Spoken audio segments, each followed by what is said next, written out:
Ayun, magandang araw mga kababayan. Na simulan na nila yung ano natin, yung bahay kubo. Gawa na nila ng poste at saka balayan.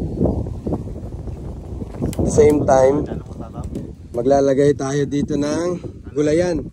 Dito tayo maglalagay ng gulayan, no? Yung kung ano yung nasa bahay kubo na mga gulay ilalagay natin dito.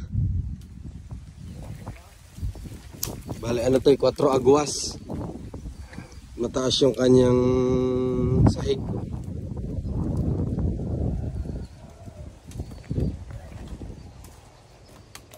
Dalam. Bilis lang gawa nila. Para saan yan, Manay? Sintas. Anong sintas? Salog. Dyan, yung pinakasahig niya, dyan, ganyan kataas, na? Galing, ang bilis lang ng gawa nila, oh. Mga expert kasi sa kawayan to, eh. Pagkatapos to, maganda yan. Tapos lalagyan natin yung mga gulay natin dyan. Ang ganda ng view. Siguro pag pumatak yung ulan, magkakaroon ng mga green. Yan, no, yung mga palayan na yan. Yan ang magiging view natin.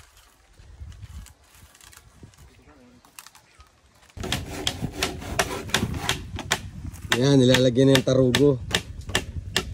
Yan, no, tarugo.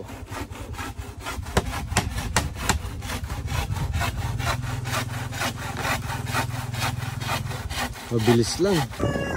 Malalaman natin yan pagkatapos kung kulangin.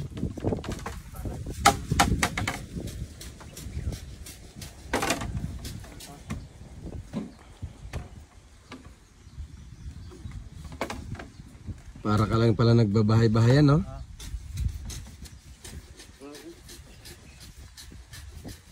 Ano yan, Kas? Tarugo, kulang. Tarugo.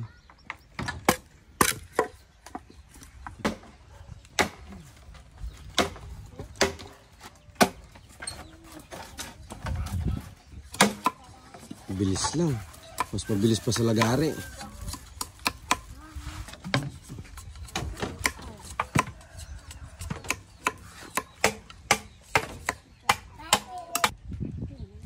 Break time muna sila.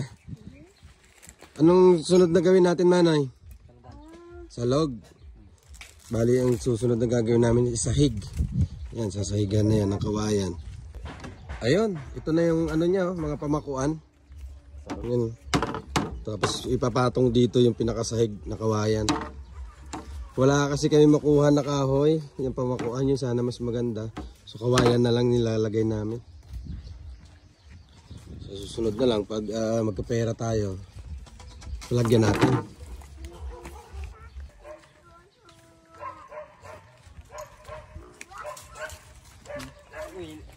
Salog yan? Rige? Pagkaan? Bali tatalian namin para mas matibay. Kasi itong pako, dapat kasi kahoy ito, eh. Kasi itong pako, nabubunot yan pagkawayan. So, tinalian namin ng binder. Ayan, para matibay.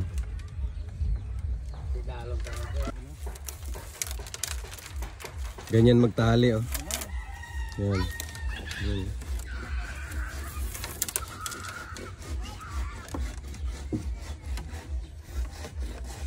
Diba, dalam ka pagya? Ha? Kung alang ako, no?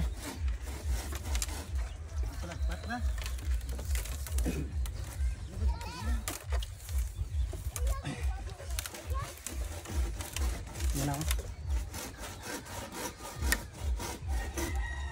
Muna, diyan sa sabon. Kaya ko na yung sugpon.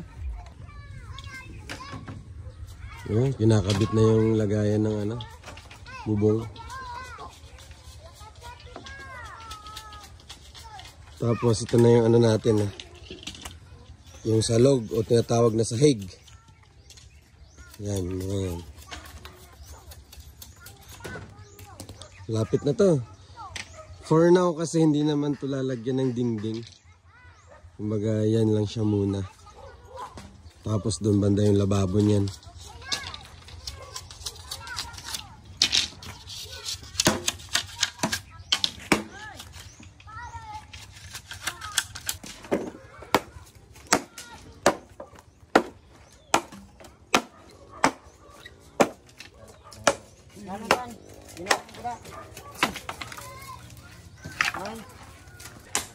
Ayun.